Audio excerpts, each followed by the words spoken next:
ஜெயம் ரவி நடித்த Romeo Juliet தனி ஒருவன் பூலோகம் வெற்றி பெற்றதை அடுத்து அவர் கூறுகையில், இந்த வெற்றிக்காகத்தான் காத்திருந்தேன்.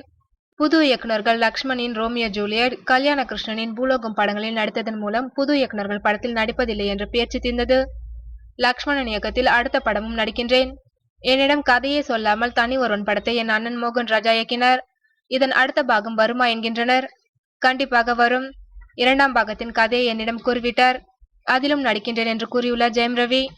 ரவியின் தந்தையும் தயாரிப்பாளருமான எடிட்டர் மோகன் கூறுகையில், பூலோகம் படத்தின் ஹாலிவுட் நடிகர் நாதன் ஜோன்ஸ் வில்லனாக நடிக்கின்றார் என்றதும் பயந்தேன். 7 அடி உயரம், நிஜ குத்துச்சண்டை வீரர். ஒரு குத்து விட்டால் ரவியின் தலை திரும்பிக் கொள்ளும். வழக்கமாக படப்பிடிப்புக்கு அனுப்பும் போது சந்தோஷமாக அனுப்புவேன்.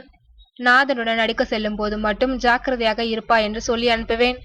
நல்ல வேளையாக காயம் எதுவும் ஏற்படவில்லை என்றார்.